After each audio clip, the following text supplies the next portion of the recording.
Well, good evening and welcome to the EPL and Bermudians Overseas Football Show here on IrelandStats.com. I'm your host, Earl Baston. Joining me, none other than co-host Jason Juggling J. Ford and Antoine Augustus. Gentlemen, first of all, just like here in Bermuda, weather has created havoc for football all over the place. But this past weekend in the EPL, in the UK, they had the FA Cup round. Let me just quickly run down, but I wanna just let everyone know that later on in the show we'll be joined by Gary Adams, the under-17 women's national coach. They're off to Puerto Rico this in the next week or so for World Cup qualifiers, and we'll be joined by the Baltimore Blast head coach David Bascom later on in the show as well. But for the FA. I'll quickly run down the scores, but I do want to get to those coaches' decisions last week. So, in the FA Cup, it was Birmingham City 2, Lincoln City 1, Bristol City 1, Wolverhampton Wanderers 2, Middlesbrough 1, Middlesbrough 0, Blackburn Rovers 1, Liverpool 4, Accrington Stanley 0, Leicester City 6, Queen's Park Rangers 2, Bournemouth 5, West Bromwich Albion 1, Brentford 0, Plymouth Argyle 1, Chelsea 5, Morecambe 0, Exeter City 3, Oxford United 1, Norwich City 0, Brighton Hove Albion 4, Nottingham Forest 2, Luton Town 0, Reading 1, Burnley 3, Sunderland 1,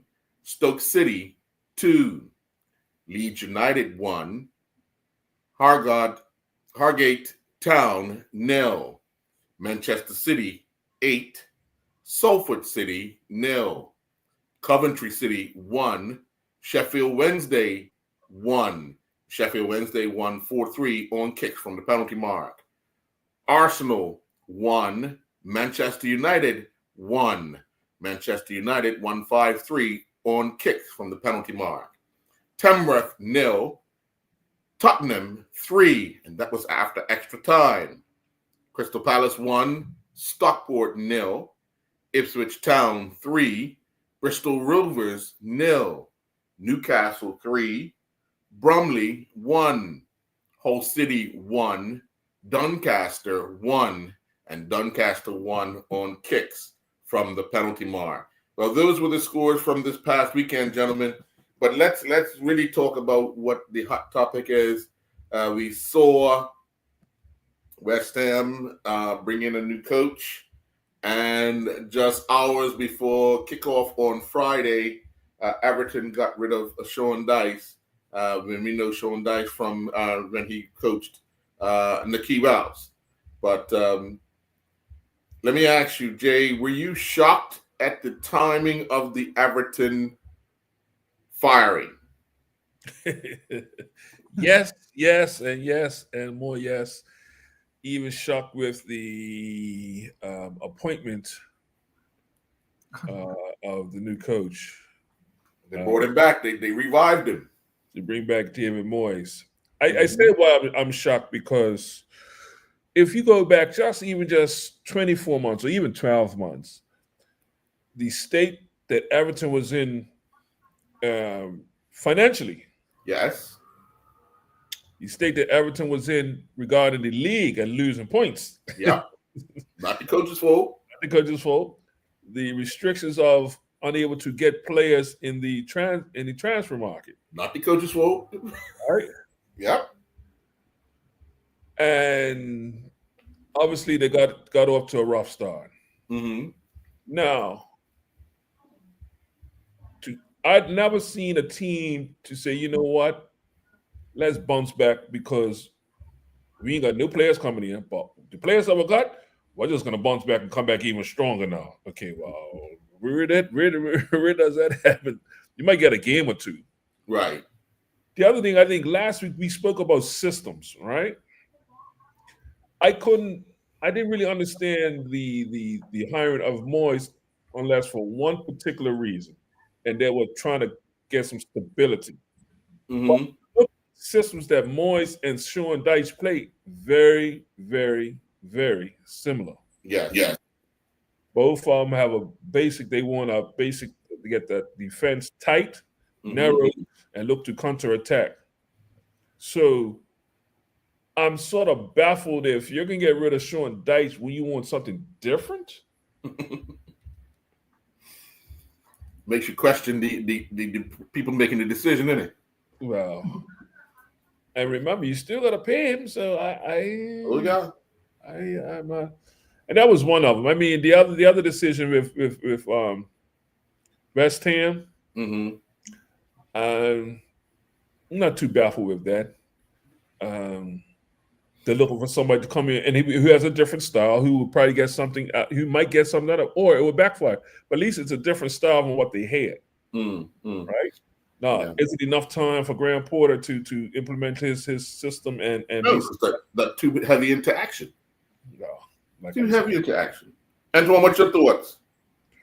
I wasn't surprised by Everton. I really wasn't. To me, Everton hasn't been the same since David Moyes left and came over to Manchester United. Because remember, he wasn't fired from Everton. Yeah. He parted ways because he thought he was the special one to take over United. But I honestly, I'm not surprised about that. I really ain't surprised about that. That's moving into a new stadium, so I guess they want to bring back the old with the new, something like that. But like Juglin said, coaches with the same style. I guess easy for the players to adapt. I guess it's just what's the word I'm looking for? Discipline. Voice? Huh? A different voice? A different voice, discipline. Yeah. I think that's it. Honestly, like I West Ham's up and down. West Ham's up and down. So West Ham right now, the owners, I think the doing they did that as far as they're not too sure if they're going to survive. One of them, we got to do it now, or we don't have the money to stand the Premiership. So I think that's why they out of them two, I would say West Ham was the surprising ones. They're not too far. They're still battling with Manchester United, Tottenham, and the rest. So I wouldn't say. Yeah, I think West Ham was the one that was very shaky, but Everton, no, I agree with that. Like I said, bring back the old to put in with the new. What I find shocking was the timing for Everton. I mean, it's funny how excuse me, the new owners come in and their first statement is, "We're backing the manager." That was the first statement. We're backing the manager, not the team. We're backing the manager. But you hear that a lot. You always hear that. But then, yeah, exactly. That's basically it. That's when you know the writing's on the wall. Exactly. Because how many times you heard coaches, owners say that? Manchester United, we heard that enough. But, it's a kiss of death. Writing's on the wall, like you guys are saying. But to do it, the other teams only wait to the game. They get there. It's all this hoopla about the game, and they don't even know what's going on. They get in the change room and they realize, oh, hold on, that made a change. Yep. I think the timing was poor, even for the players. Yeah. Hold on. I'm got a question because I'm just thinking about it. Are they the same owners of the Sacramento Kings? Because I remember in basketball, the Sacramento Kings fired Mike Dean as he was going to the the coming from training, going straight to the next stadium. That's a good. They're like, yeah, you're not catching this plane. You're getting back home. Like again, you do this. The same scenario happens in football. Like that's what I don't understand. Are they the same owners? That's my question. I don't know, but it kind of leaves a bad taste it would Yes. leave a bad taste in somebody's mouth that Yeah. and I mean some fans would have wanted to thank Sean Dice for what he had done for the club, but basically the club he saved kicked him in the backside. Mm-hmm. You know, what do you say to somebody like that? You know, whatever job he gets after that, whenever they play Everton, the players that play for him will go head and shoulders and wanna go do or die, just because of the embarrassment of the way that went down. So, yeah. Juggler, let's look at the FA. Let's talk a little bit about. Actually, we want to talk about the Arsenal Manchester United game, because one thing the new manager from Manchester United was saying when he first got the job, he needs time to work with the players to help them to understand the system that he wants them to work with. Prior to the game against Arsenal, he said, the players have had time now. They're starting to understand the system in which I want them to play, and you'll see a little different. They go down to 10 men and still end up hurling out Arsenal for the draw and then winning on penalty kicks. He's had that time. Do you think he's put, as much as he can, what he wants to stamp on that team? Not yet. Not yet. Not yet. I still have to. Whoops. Hello, you still there? Yeah, we're here. At least it needs at least a year and a half. At least. Well, he needs it for him to get the players that he wants, but the system he needs to play with the current players. I think he's starting to get that message across. So like I said, this system is similar to Van Gaal. Van Gaal had it years ago. So it's a couple of players that were still around then, right? Mm. It's been easier. Number one, getting a little bit easier because if you remember the first month or so, he was trying everybody, give everybody a shot. The last couple of games now has started to focus on an 11, right? Mm-hmm. And I think this is the second game they've had the same starting back four, right? So now it's time to pick, okay, you know what? This is the team that we're going to go with. What I've seen better communication from the back line, and obviously to hold Arsenal yesterday for 90 minutes or 120 minutes, keep them at bay. I think they've done a great job at that. But the other thing is the style, the playing the lower block, and they're just working on the counterattack. United's been doing that for a while. United's been doing that for a while. United has troubles when it's teams that they should be beating, right? Mm-hmm. Like the Crystal Palace right now, you need to go ahead and go forward. If you looked at what United's done over the last couple of years, okay, with City, we talked about that last week. Against City, they played the lower block against City and then worked on the counterattack. Now we can go all the way back to Mourinho, who was doing that. Yeah. Well, look, not to cut you off, but we are being joined by the under 17 women's national coach in Gary Adams, and we want to bring him in. Good evening, sir. How are you? Hey, good evening, Harold. Good evening, everybody. All is well. Yourselves? Yeah, doing okay so far. Got a challenging time coming up over the next few weeks. How are things shaping up for the local girls to be able to put their best foot forward in Puerto Rico? Truthfully, I'll be honest, I think we're actually in a very good space. I'm actually looking forward to this. So the girls have been training for 4 times a week for the last couple months. And we still have a good majority of the girls who are part of the 2023 World Cup campaign. So it's a good blend of a little bit of experience, and we still have some young girls coming up, and they gelled well, kind of actually at the right time. So I think this is going to be a good time to test them. But I'm looking forward to it. I'm really looking forward to it. So for those that don't know, Bermuda's under 17 Women's World Cup qualifying team will face off against Cayman Islands, St. Vincent and Grenadines, and Puerto Rico, January 27th, 29th, and 31st. Let me start with you, Antoine. You got any questions for the coach?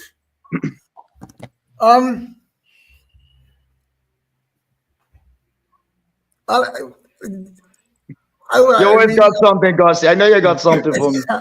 I have some. I know you guys are going to do pretty good. I really know that you guys are going to do pretty good. Looking at on paper, Bermuda, your girls should come out on top. I would say the only one that you guys are probably should have troubles with, I hope not, is Puerto Rico host. Mm-hmm. What is your tactic? Well, I wouldn't say attack because I don't want nobody know, but what is your go at to get all of them? Like, come on. I know some of the players I know going down to 15, so yeah. Yeah, so truthfully, I don't really know much about Cayman and St. Vincent. So ideally, the first game, we're just going to put out our strongest team to do what we've been working on, right? Because that's all we can do now at this point is to let them go and perform. Fortunately for us, we play the first game, so Puerto Rico will play St. Vincent after us. Mm-hmm. So that's really going to be our first good look at St. Vincent, who will be our second game.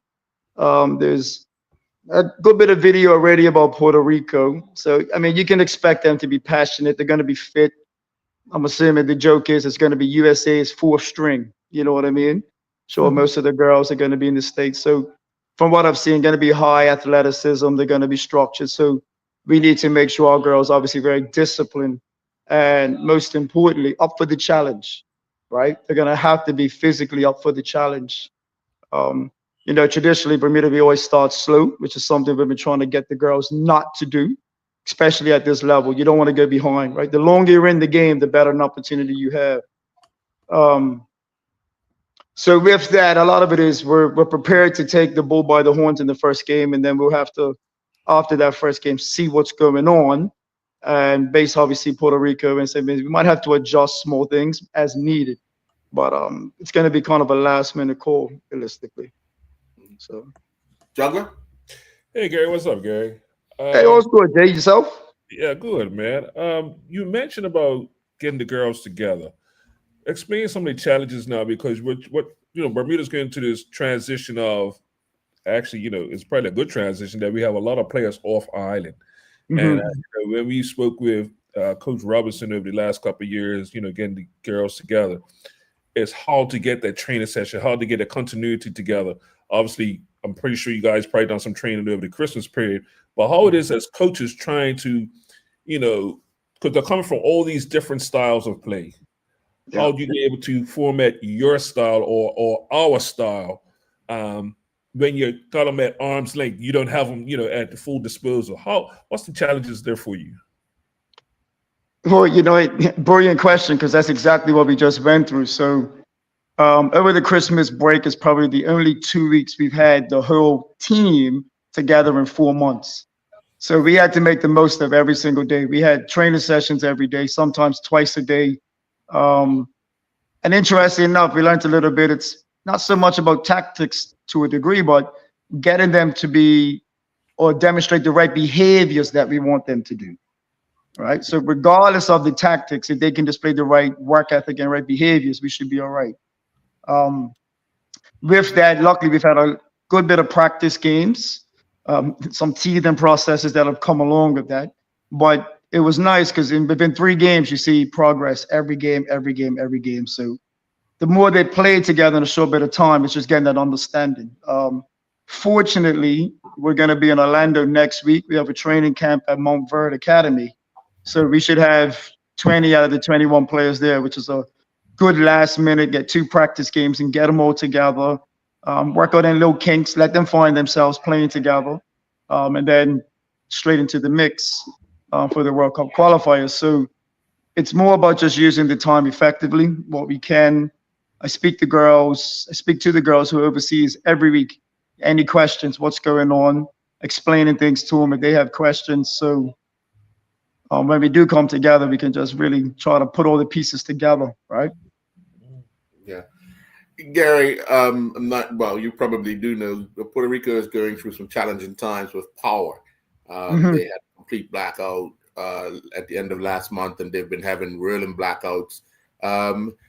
So ensuring that the girls understand that there'll be sometimes in darkness. Have we addressed that issue? You know, there's a possibility that could actually take place. Well, we've been made to understand as of present day that, you know, all the hotels and places will be staying. Everybody has generators, so we should be fine as far as living conditions, etc. The fields will have the lights. So as of now, regardless of whatever issues the countries have, CONCACAF, from my understanding, has done a well enough job to ensure that the tournament will go ahead. There should be no real conflicts, as I should say, barring any really something drastic. It should still be running smooth. That's what's being implied. So, you know, we will adapt if needed as it comes, right? But which is going to be interesting because we play the first two games. We play 5 o'clock. Yes. And then hypothetically, obviously, the last game is a Friday night game at 8 o'clock. So I would presume that they have taken the necessary steps to ensure that the game's still played at night. So. Yeah. Anybody else? Can you tell me a little bit of your key players? Like, who are you really looking forward to show what they've got? You know, a great question, to be honest, because I would definitely say Evans Votes. She's done very well. She's away in Boston right now. We had her 2 years ago, but she came up when we needed players. She's now, the growth in her has been amazing. You know, she plays a key role where we have her. I think also I'll give her a name, Nyla Samuels. She's a young girl that just came up from the under 15s. Very talented. Very much looking forward to literally throwing her in the deep end. You know, we also have probably 2-3 youngsters coming up, hopefully to get experience, get some game time. So we had to, I'm saying that as in FIFA has made the change this year. Instead of having these World Cup qualifiers every 2 years, it's now every year. So we're hoping to find the right balance of being super competitive, trying to win the group. They've also said the top 2 second place teams qualify for the second round in April. So that's also another incentive, you know what I mean? To, hey, listen, if we have to sneak in, so be it. You know, let's do what we have to do to get in. And also because it's going to be an annual tournament, looking forward to who's next year or who's going to be on the team in 2 years, you know, trying to get that rolling duel of what's next, who's next, and just building them up so that way maybe if this is not the year, maybe in 2 years with all this extra experience, you know, we can just continue rolling on. So we're fortunate enough to still have Jayla Peets back, you know, excellent athletic, you know, great individual. Asia Lay as our center back is coming back as well. Taya Rodriguez, the goalkeeper, is coming back. Blessed to have Avani Patton, another senior player, coming back. We picked up some great talent coming up. From credit to Dawn Vickers with the girls he had who are coming up. You know, a lot of credit to Dawn. We have like a young player, Milan Gibbons, super athletic, super fast. You know what I mean? Like, and I say that to give her a little bit of credit that you put her up against anybody in the region at her age, you're not beating her in a race. You're not. So that gives us something to use, right? You're not. You know, and I think when people see this style, I'm hoping to incorporate it without going into too much. I'm trying to be a little bit creative with it, a lot more technical than what's been usually played. It's been, and don't get me wrong, it's been a process, but I think we're actually peaking at the right time. So I'm literally at a point, the coaching staff, we've seen the strides in the team.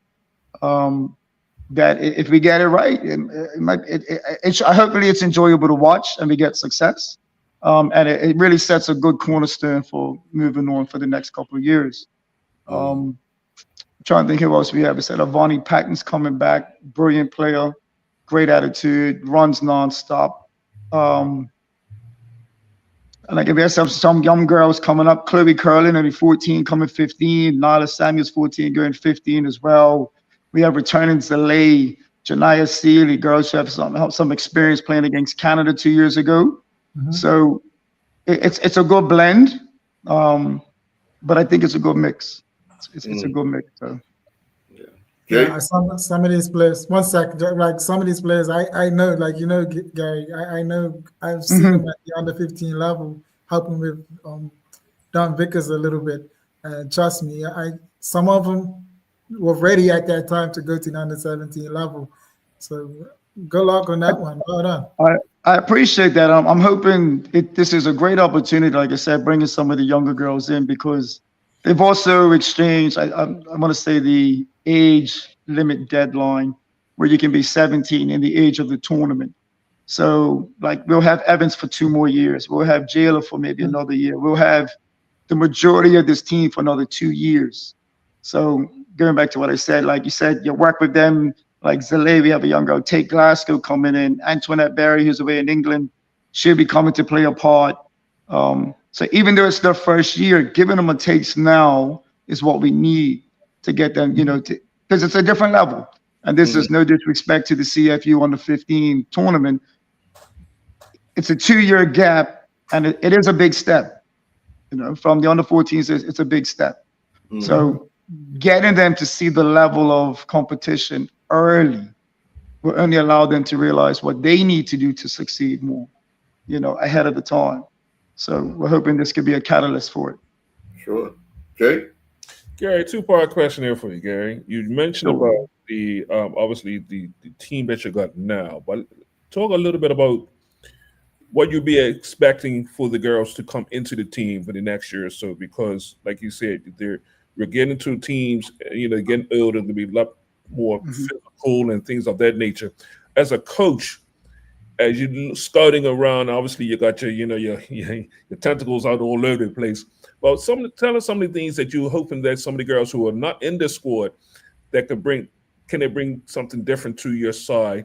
And also the second part of the question, what's the expectation from you from going into this tournament? What's the expectation? Because a lot of times Bermudians, we want to win everything, obviously, right? Yeah, for sure. But sometimes there's expectations are way far beyond what we're doing. Yeah, I get that. Yeah, I got you. We understand, because honestly, one thing we want to make sure that we know what we're working with. So I would say, interesting with players that are out there that are looking forward to getting into the national program. Let me just say this generically. I want to say a thank you to everybody that's involved in the women's program in Bermuda. And I say that to everybody because it's grown drastically over the years, and people are really putting time and emphasis into the youth girl programs at clubs, women's leagues. So it's providing a lot of, hey, never saw this person. Who is this person, right? And just based on numbers, the more people that play, the more opportunity you have to find that diamond in the rough, right? So I would say that's a blessing, and obviously with that's going to have to become the players that are technically good enough to achieve what we're looking at.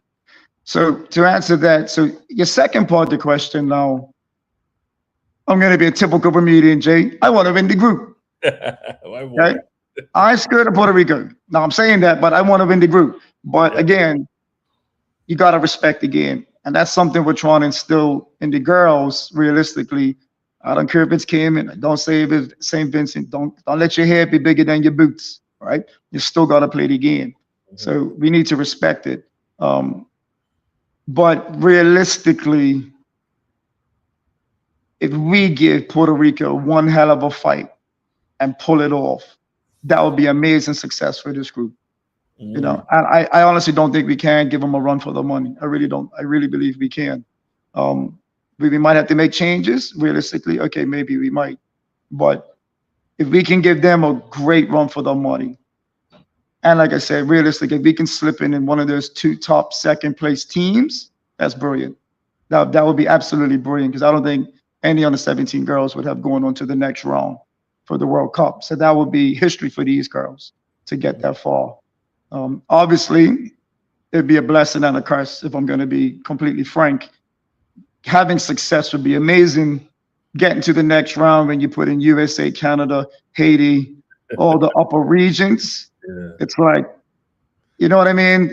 Let's be honest, right? They're just on a whole different level than what we're at. But credit to the BFA and I mean the National Academy, like just simple things like we're now training 4 times a week.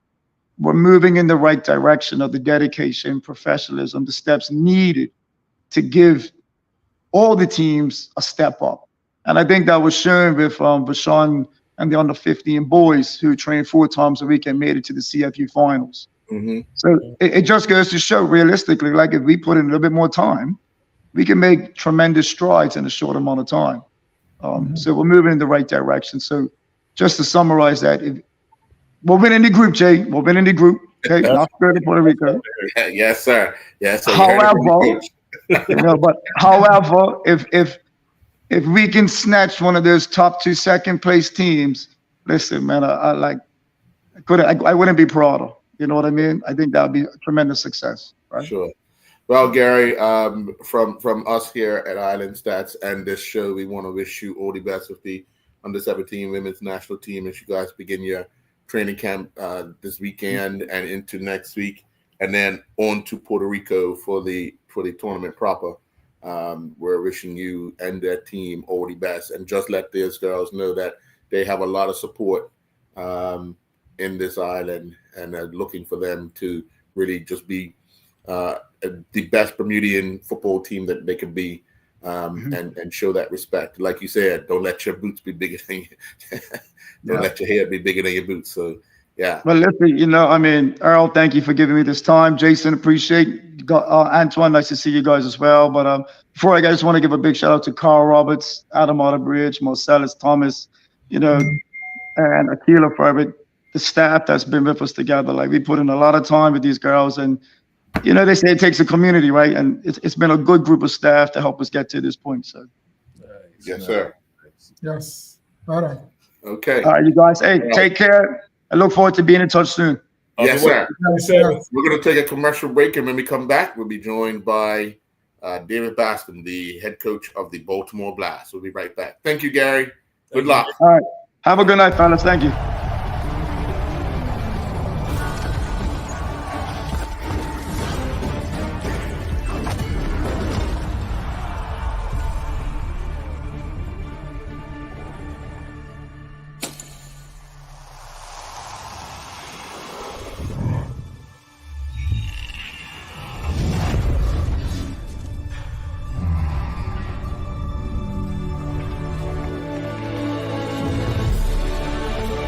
Putting down the weapons. You seeing this?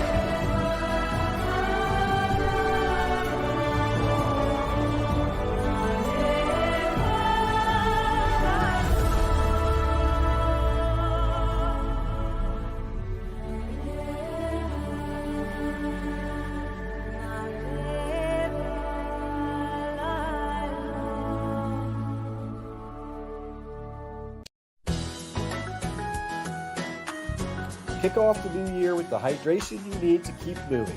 Recover 180 is organic hydration designed for today's athlete, packed with electrolytes and essential nutrients to fuel your active lifestyle. Whether you're hitting the gym, the field, or just staying refreshed, Recover 180 is your go-to recovery drink. Start your year strong with Recover 180. Lindo's, why go anyplace else?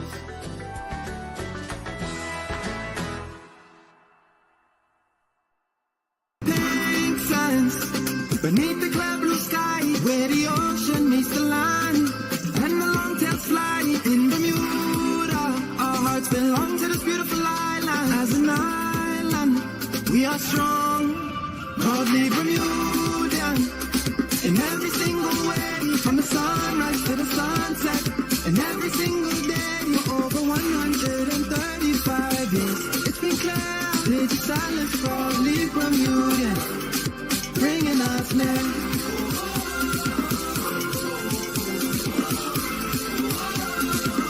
Cause we are proudly Bermudian.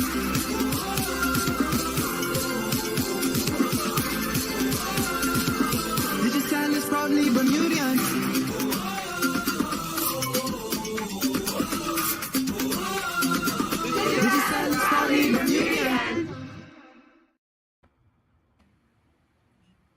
And welcome back. And we want to welcome in Coach David Bascom from the Baltimore Blast.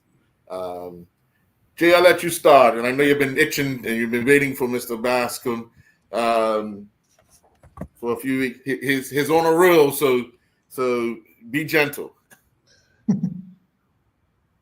It's gotta get him off of mute. I want to make sure I speak to him. He'll take it off of mute when he's ready to talk. Good evening, Coach Bascom. How are you this evening, Coach Bascom? Good evening. Good evening. Pleasure being here once again. Yeah. I asked Mr. Bazin, did he run out of people to talk to? He usually don't have me on twice in 2 weeks, you know? Well, you're on a roll, so we got to get you while you're hot. When I'm losing games, right? You don't want to talk. When I'm losing games, he can't find me. He's like, where you at? Well, speaking of you being hot, I just want to commend you on your new recipe of buffalo dip that was actually tasted pretty good. I tried it the other day. I tried your recipe. I'm not sure. No. Listen, stop it. Earl, don't say a thing. Don't say so I think people got confused. I got to let people know they're getting confused. They're like, because I think they're expecting my father's cooking, right? And I had to let them know. They're like, hey, I said, calm down, everybody. I know chef. I'm just doing it my way. Yeah, just doing it my way. Yeah, so. Yeah, I've been having a good giggle with your food production. How's that? Yeah, no, it's going well. It's fun. Yeah, it's fun. It's and somebody asked me why am I doing it, and it's all got to relate to the same process of cooking, right? With coaching, watching my father make like fish chowder and spending 6 hours in the kitchen and 7 and 8 hours, I understood the appreciation. And then to have when you cook, and everybody's breaking bread with you, right? And that's why I cook for my players once a week. So I had to learn how to cook first. So I took the time in COVID to learn how to cook, learn all the recipes, and go from there. So it's been a joy, and it's really been a nice little space for me, getting away from the game. Yeah. So, but that buffalo chicken, listen, that dip's not too bad. I got a couple more coming out. So I got a couple more. We got a couple more videos. You got Jay in the kitchen. Yeah, kicking in the kitchen. But David, you just mentioned something just now, and I just started off as a serious question. You mentioned about cooking, your love for cooking. But what has it taught you? Like you say, you're saying it helps you to break bread with your players. But personally, I know you. You're a person that's got a million things in the fire. A million things in the fire. How has cooking been for you therapeutic in that sense, in trying to, get your mind, I won't say off of football, but, to focus on something other than football, because you're such a high pressure job right now?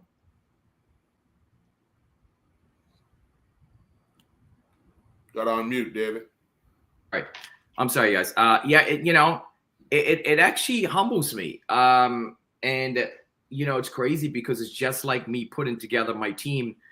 The ingredients to put together a perfect team, or a team that's going to be able to be called to order. It's the same thing, a recipe when you're making, if it's a soup, or you're making a fish chowder, or if you're making, a peas and rice, and even, times I'm here, like tonight, I was thinking, I said, wow, my father was telling me about something the other day, like a shepherd's pie, but made with like mussels, right? And I'm like, wow, I could try to make this. This is me, right? I'm going to make this mashed potato, put my own spin on it, but I'm going to do it with salmon, right? So it really kind of like, it's really a cool space to be in. But when I make the food and be able to, have 40 of my players, between my M1 and my M2 players around, and cooking for them and feeding them and serving them instead of going to a restaurant, right? It does give me pleasure. They sit down, they break bread, they have a conversation. So it's it's really done. It's humbled me a lot, because the worst is when I try to make my father's chowder. And I tell you, the first 2 tries, it took me 6 tries to try to get this thing down. I mean, I was throwing batches away. I wasn't happy. And then I have to always call him so he gets to see it. The first time he looked at it, he says, not right. Oh, I threw the whole thing away. It's in Bermuda and I'm up here. So it's a discipline. And I didn't realize how much of a discipline it was. Now, I don't go out much to eat, and I'm not critical of other people's food. But I just love it. I love the idea of being able to create something, right, that people will enjoy. Yeah. Antoine, you got anything for Mr. Bascom, who's on a roll in the major arena soccer league? No, I'm good. I'm good. I'm good. And so now, and this is nice speaking to basketball. I ain't got no time. Like I said, I enjoy listening to you, Mr. Malcolm. I just really enjoy listening to you, honestly, and I really enjoy it. That's all I can say. I ain't got no questions. No, you're cool. You're cool. You know, it's and I enjoy coming on because it also keeps me up to date and know your show always is. I don't get to watch a lot live, but I get to turn it on and like Gary, I haven't seen Gary for a long time, but just listening with the women, the growth of the women's game. Coach Roberts has done an awesome job, obviously with our academy as well. But and he is right. It's these opportunities, and you get to be a part of and share with these young ladies. Yeah. Talking about your team, the Blast, just the growth over the last couple of months. You've got a lot of young talent in with some senior guys, but just talk about how you've been able to mash that all together. You're off to a good start. So, and just to keep it going. Yeah, it's to sync the whole three pillars that I have in place, the methodology, the style of play, and the execution is right. To pull it all together, it's not easy. Going out searching for the right players, finding players that's got your temperament, finding players that understand the importance, right, of playing this beautiful game, and we got 9 players from Brazil. So we got a mix of a lot of players, some American players, guys from the Caribbean. So this start has been great because what I've done, it gave me an opportunity to understand the importance of the culture that I set. I've been here for 4 years, and as a head coach, and it made me realize the importance of the culture and how important that culture is. I mean, these young men, but not just a culture of environment so they can enjoy themselves, but a culture of a learning space.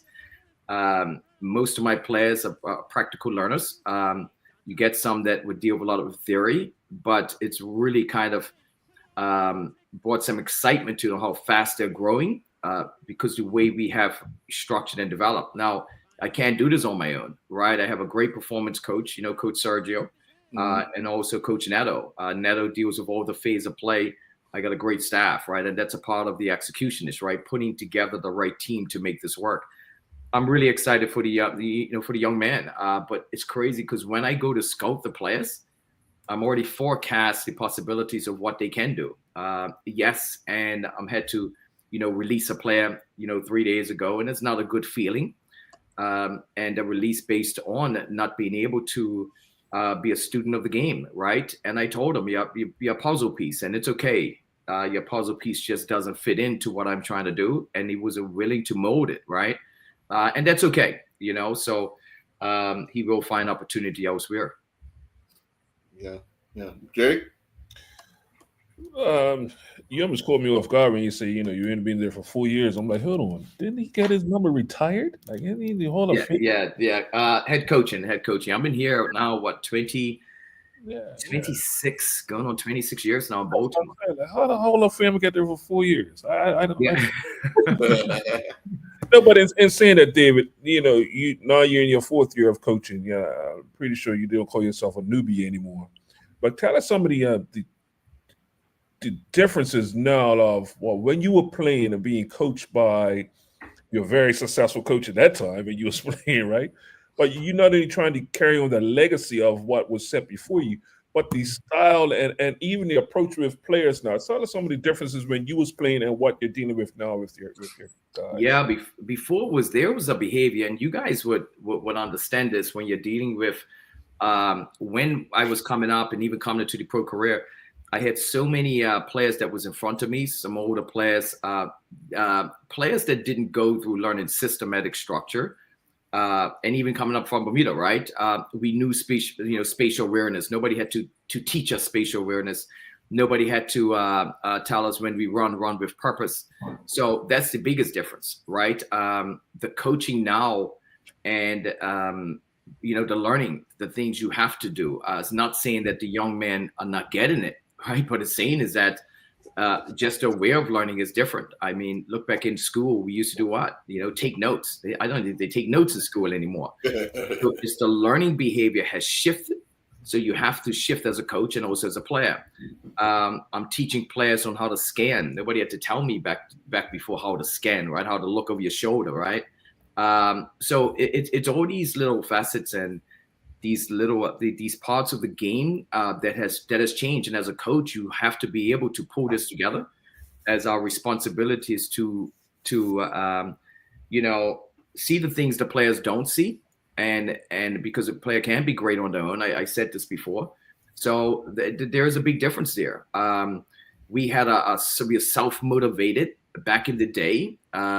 Nobody had to tell us to go down to do our extras. Now it's a part of this culture of learning, right? So that's what you're getting. And with me is that I have to be very mindful when I'm embedding my old school teachings into new school. I had to be a much better listener. I got to be able to dissect the personality traits of a player.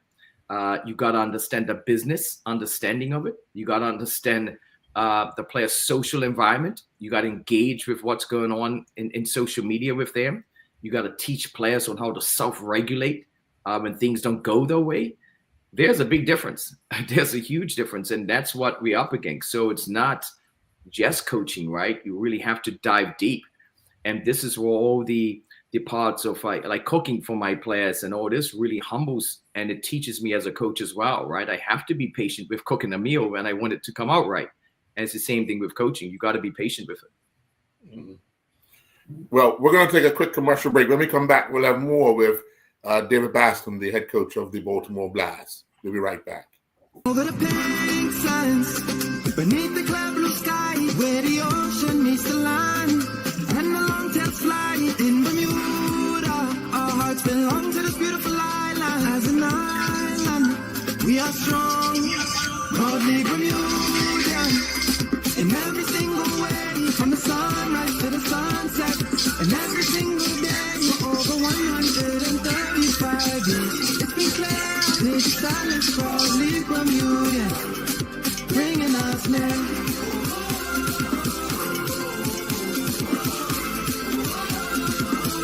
We are proudly Bermudian.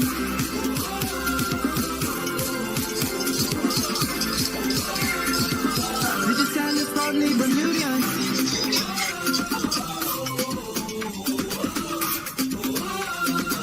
Digital is proudly Bermudian.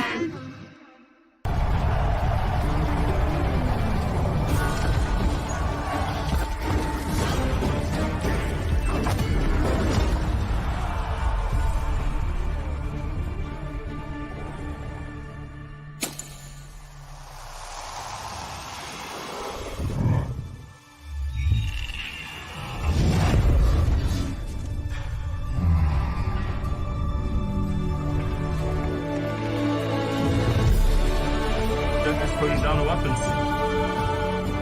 You seen this?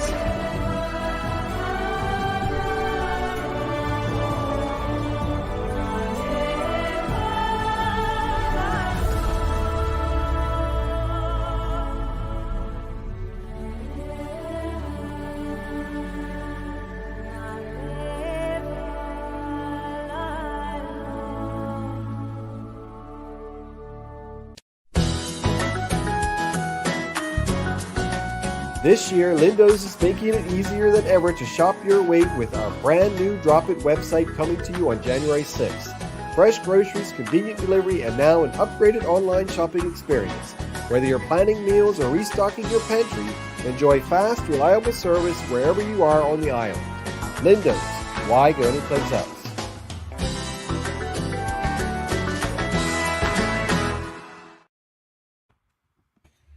And welcome back. Well, David, for sure, you started this season off really, really well. Are you surprised how fast things have materialized for you thus far this season?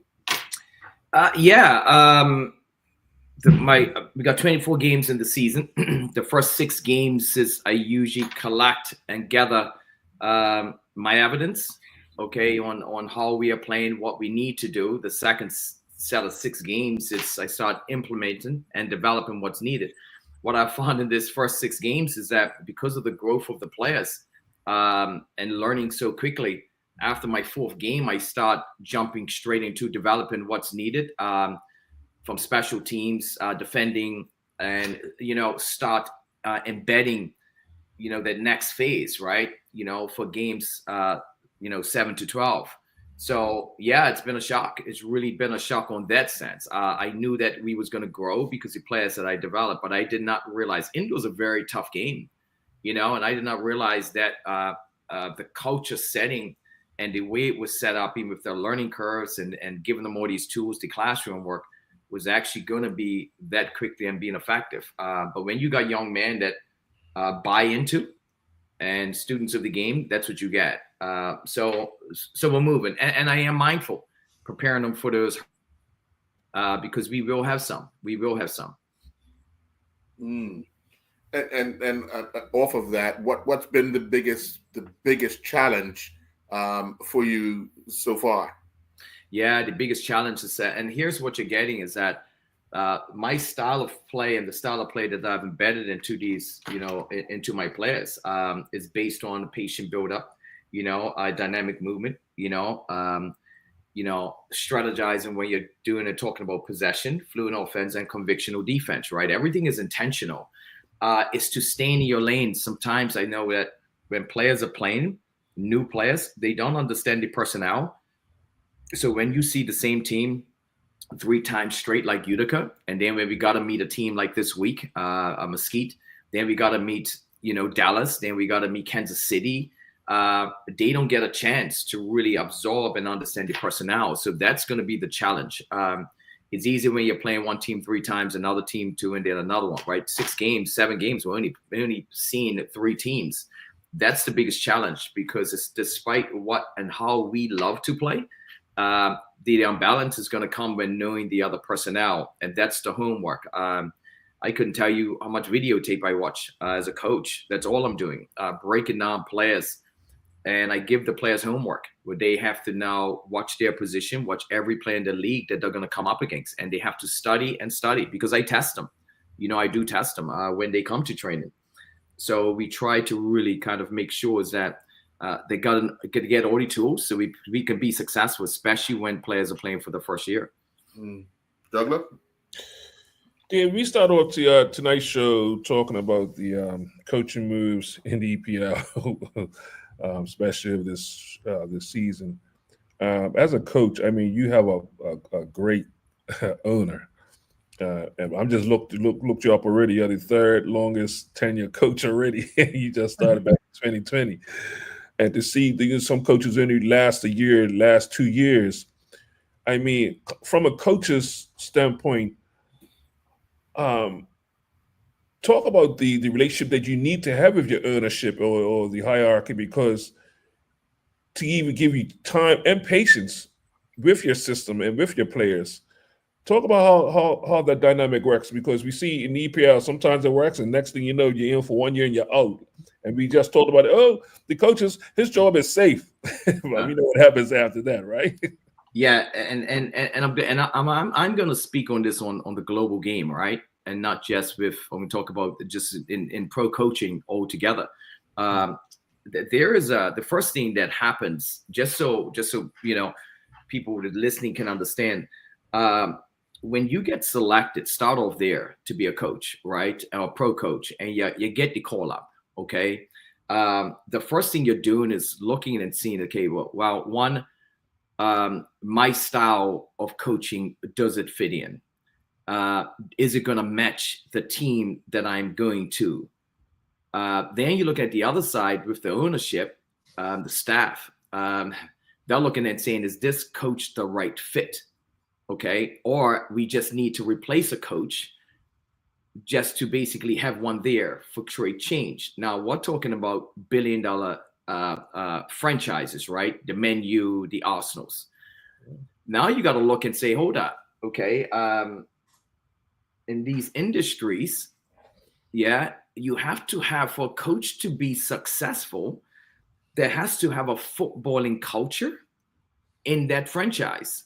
if you're looking as a fan to continue to deliver what you're seeing. Now let's take a menu. I'm going to stay on menu, but then we can reverse it with Arsenal or Liverpool. Let's take a menu. How does menu play? If I ask you the question, then a fan may be like, wow, you know what? That's a good question. They had over 10 coaches, still trying to figure it out. So as a franchise, you must look and say, there is an issue there. There's not everyone to blame the coach. But listen, when you bring a CEO in, you must know what you're getting. There's failure for me, from my experience, at the administrative side. It does not make sense to me. Let's have a conversation about Alex Ferguson. Yes, I know people's going to be like Bascom. Yeah, but I'm giving you on my opinion. When you have a billion-dollar industry and a company, and you have an Alex Ferguson, who I'm a coach's guy. I love Man U, right? And I love Alex Ferguson. But you cannot tell me that when you are replacing to the security and to sustain, that after Alex, you're going to tell me Moyes was your guy. Somebody didn't do the homework. And how easy was that accepted? There is a problem there. Now we keep going back to Alex and saying what he done. No, what is happening? It is a bad franchise, an administrative part of it. So guess what? Now they're looking for hope. I hope this coach does well. So everybody kind of was excited about the honeymoon. So you get an assistant, interim coach. What is his name? Venian. What's the striker played for him? Yes. So he goes in. Abbott is like, oh, look how he's doing. I said, Abbott, calm down. I'm in this field. I know what it's like. There's a selfishness with professional players, right? Coach goes first, then the players become accountable. So your interim coach has no pressure on them. So guess what the players do? The players look into themselves, well, we must be next. Guess what they do? They fight harder. They play off emotion. Now, all of a sudden, he goes. Then here comes a coach who's stable, who's got to bring accountability, and people want it to change right away. So your question of that, when you look at the relationship that has to be built, it's not turning around that fast, because I feel that Man U does not have a culture of football. They just don't have it, and I haven't seen it. And look at Chelsea, right? The culture of Chelsea is not going to change. So the coach, if they don't fit that puzzle piece, then they're going to find a coach who does. Look at Liverpool. Why do you think Liverpool has been so successful, right? So it's finding the right puzzle piece. And I think that Manchester United, in my opinion, has done a poor job from the administrative side when you're dealing with a billion-dollar industry. And they're selling the fans for they got the fans all over the place. Fans think, oh, they've been one game. Oh, they're going to be great. No, they will not be great. There will be always issues. They got the same problems. Oh, we got player problems. No, let's go a little deeper. Why is Man U in this place with a billion-dollar franchise? And I'm going to throw something else at you, because I asked this question the other day. When you look at coaching, world coaching, UEFA, A license, you always come back. Let's say we're in Bermuda. Bermuda has a style of play, right? So there's a culture of football that Bermuda plays. Jamaica, you see it strong. Why hasn't the Arsenals, the Man U, what's interesting? We develop academy players through playing. Why doesn't Man U build, or the franchises build, these coaches to come through the same footprint, if at the end of the day, you have built a culture where they should grow? So why isn't that happening? So for instance, if I coach in Italy, that don't mean that I'm going to be a great coach for Bermuda's culture. So why isn't that being focused on as much as the academy players going through? Some things I'm trying to figure out, especially in this time, because you got to coach also the Man U way. But I'm still trying to figure out what the Man U way is, right? And that's where I'm at with it. So yes, there has to be a strong relationship with from the top going through. But I want people to be mindful as a fan, think like a coach, but also think like a business person. Why is Manchester United in this space right now? Why? And they're going to be in it for a long time, because shifting the culture, it's crazy. It's not easy, especially when you still must win. Fans don't have patience for culture building and reforming. They don't have that type of patience. They want results so they can chant about the team. But what the fans probably don't know is that there has been dysfunction leading up to this space on why we had 10 plus coaches.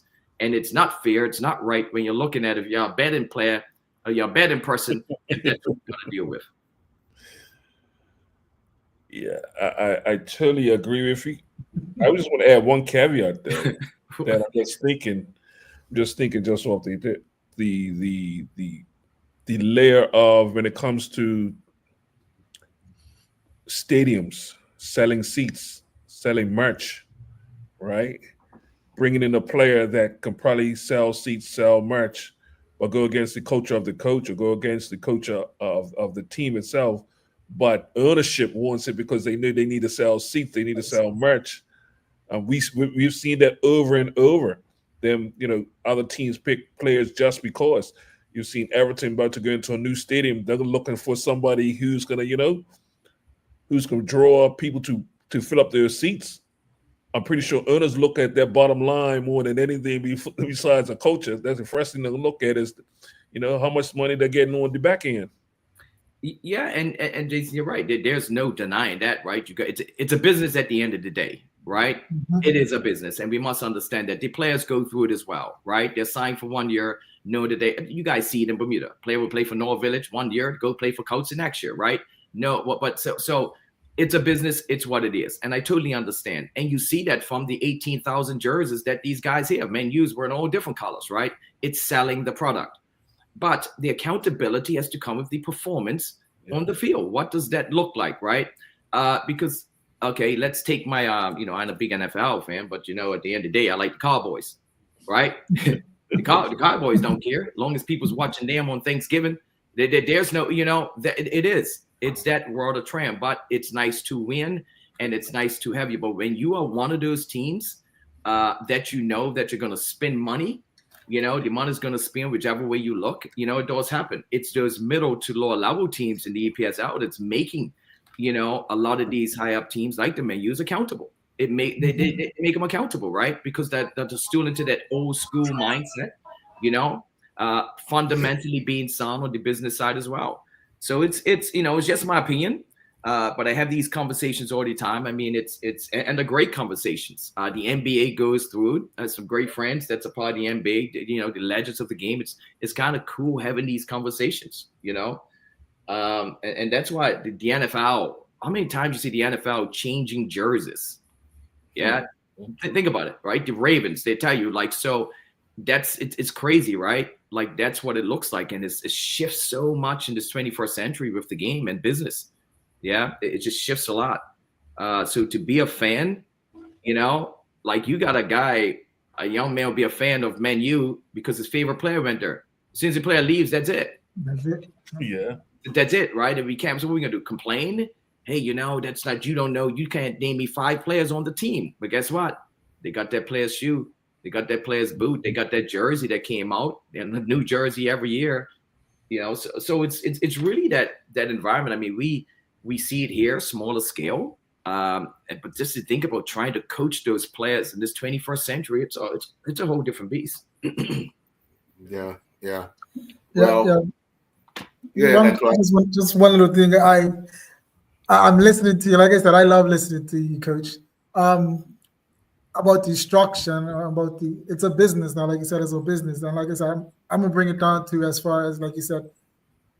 I believe coaches should be just like coming through the academy, just like that as well. See, like give you an example. I'm gonna go local. I'm gonna give you PAC.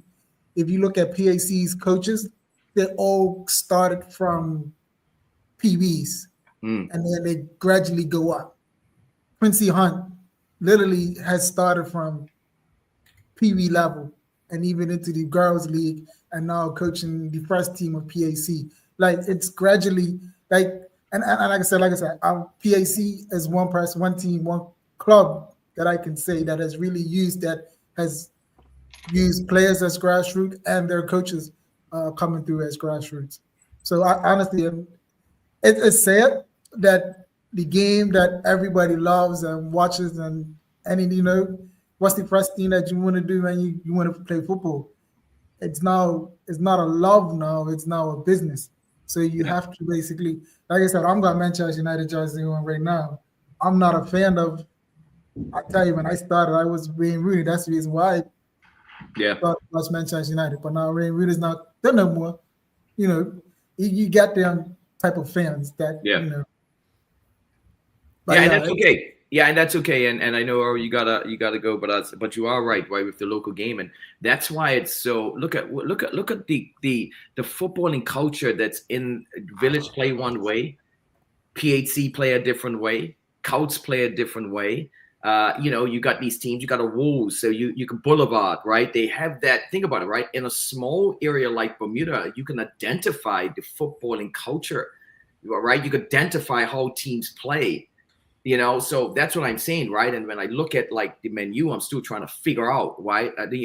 How are they structured? Everything's systematic, but you still don't see, like, you can't really dive into it like you did before. So that's important. That's important. So now you're right, and I'm you just got to go with it, and it's what it is today. The fans have shifted, the business has shifted, and you got to go with it. But it's really tough to kind of navigate, right? When you don't know all the answers, you just get to see a final result, and you have to accept it sometimes if you're a fan of the game.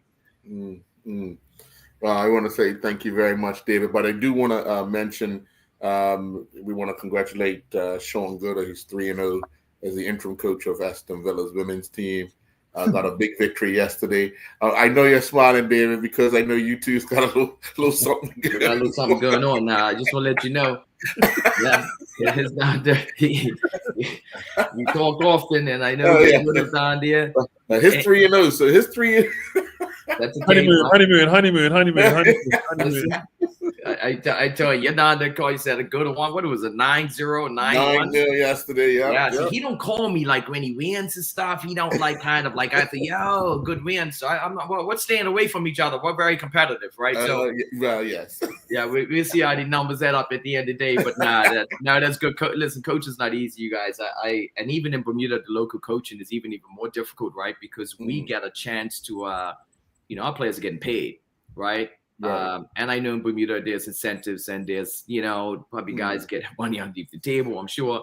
But it's very tough, especially with everything else that's going on. So, but yeah, Gooder's doing all right. I'm gonna see. Yeah, it's done well, right? Since it's had the job. Yeah. Probably, it's just, all right. But don't worry, I'll catch up with. We should have a booth one time and put our stats together. Playing stats too. Yeah. Huh? Playing stats as well. No, don't worry. Oh, don't worry. Listen. People can say whatever they want, right? A goal is a goal. And I was going through this the other day, right? Played 452 games and scored about 430 something goals. A goal is a goal. It goes in back of that net. That's a goal. I don't care if a small goal, tiny goal. I don't care if it's a 3v3 goal. That's right. If I kicked it, it went in. It's mine. That's it. Well, I want to say thank you very much, Juggler and Anton. We'll see you next week, Monday. The regular Premier League season resumes, and hopefully the weather eases up so the Bermudian players can get back on the field. They've had a horrid time the first 2 weeks of the season, not being able to get on the field for their team. So all the best for them for next week, and we'll be back next week, Monday, with another edition of the EPL and Bermudian Overseas Players and Coaches Show live here on islandstats.com. Thank you, David. All right, guys, pleasure. Good night, guys. All right. Good night.